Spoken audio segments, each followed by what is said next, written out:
I want to talk to you, ladies and gentlemen, about farming calendars, but before that, let me just lead us into how we became farmers.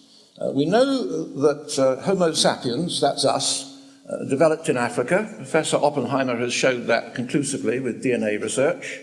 We got out of Africa because of the Ice Age. When the ice was about 2 miles deep over the north of England, a lot of the sea levels fell. And we know that early civilizations took place in equatorial areas because it was still warm enough to live there, and in the river valleys. Of course, when the ice began to melt, then it was more difficult to live in a river valley. And that's perhaps why people moved out of the South China Sea into China and out of the Persian Gulf into Mesopotamia. And indeed, eventually, out of the area around the freshwater lake, the Black Sea, which became a saltwater lake when the Mediterranean got through the Hellespont. And that's probably why we get all these stories, which are similar to the stories of Noah in the Bible. And no doubt tomorrow Edward Marriage will mention this when he talks tomorrow about the development of farming in the Palestine area.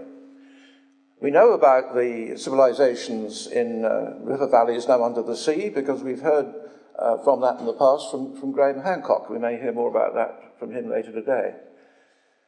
We do know, however, that our ancestors here in Britain had taken refuge from the ice in Iberia, and we lived largely in the area which is now the Basque country until the ice began to retreat.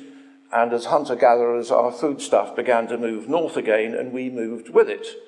Just like the Sami people in Lapland today go up and down in Finland with the reindeers and the seasons, so our ancestors did the same here, and we have the archaeological evidence to prove it. However, the sea finally made Britain an island about 5,800 BC, and at that time we were still hunter-gatherers. We weren't yet farmers. The farming activity in the Palestine, Turkey, Mesopotamian area took about 5,000 years to get here. So when people got to the coasts of France and looked across at the cliffs of Albion, there were no farmers over here. So the farmers that did come here had to come by sea, probably in boats a bit like the Irish curragh. Instead of canvas over wicker, it would have been hide over wicker.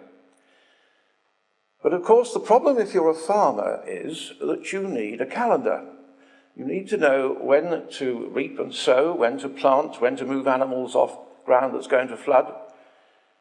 But of course, nobody in 4000 BC, when the farmers got to Britain, had in fact yet invented reading and writing. And I suggest that the long-distance alignments that we see so often are in fact, very many of them, originally Neolithic farming calendars, which continued into the Bronze Age and indeed the Iron Age, because it was only when the Romans brought Latin here that even the upper classes began to have reading and writing. And in those days, probably it was only the upper classes in the church. Most people didn't read and write until perhaps about 200 or 300 years ago, although the church gave us a calendar. One of my theories is that the church has pinched our Stone Age calendar and simply overlaid Christianity on it. But when we look at where these calendars go, we find that there's lots of good clues. First of all, place names. See if this will now work. Let's go back one.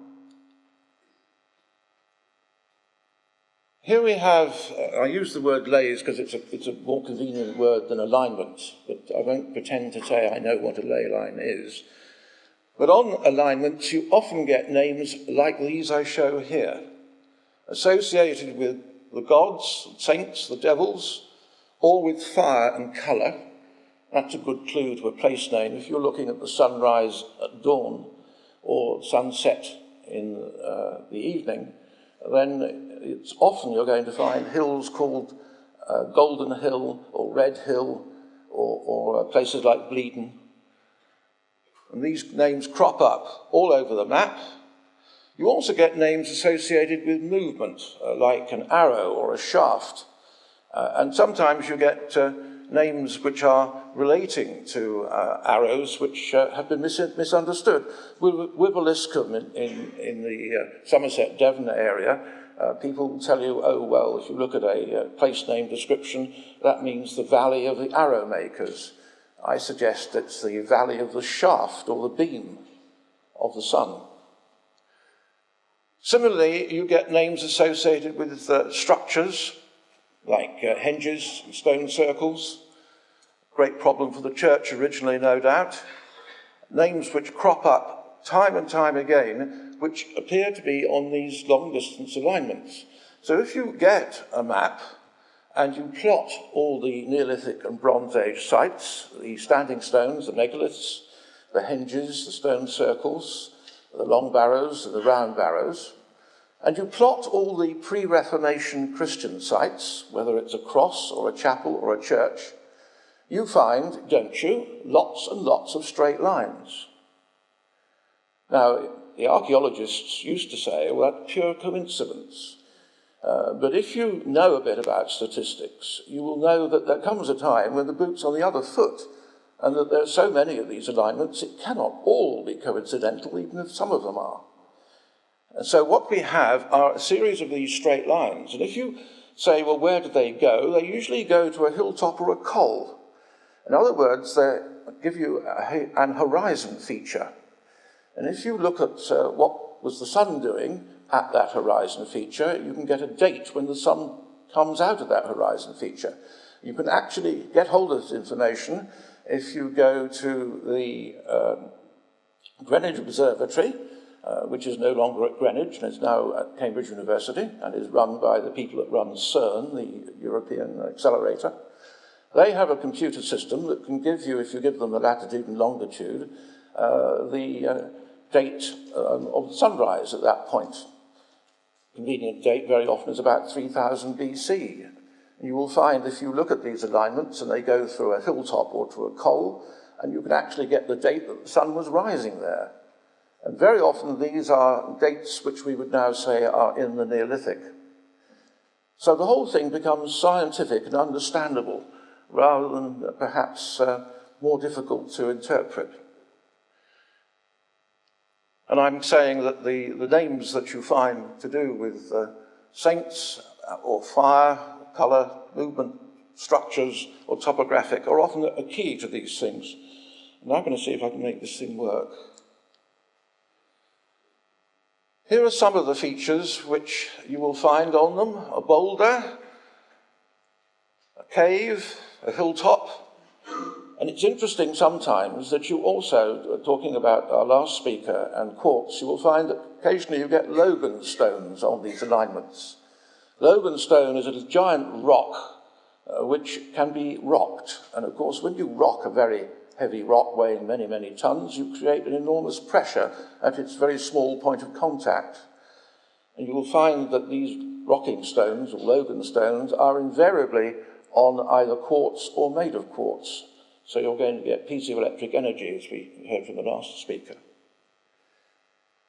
You'll also find that our ancestors were creating sites which relate to these alignments, but very often aren't quite on them. If you look at the alignments that go near a henge or a stone circle, you find very often that they are tangential to them, as if it wasn't respectable to go into them. Perhaps the inside of the henge of a stone circle was either polluted or was sacred, and so your alignment shouldn't go into it. And usually you'll find that the alignment goes to an outlier, a standing stone just outside the henge or the stone circle. A good example of that is at Stanton Drew, where you have a cove, of course, which is an interesting feature because it probably mimics the female sexual organ, because a lot of these alignments appear to be associated with our ancestors' religious belief, the belief of the Sky Father, the Sun, and the Earth Mother, who we still celebrate, perhaps without knowing it, at the 2nd of February at Ingbolk, or the 1st of May, the name is the giveaway there, or the 31st of October, Halloween.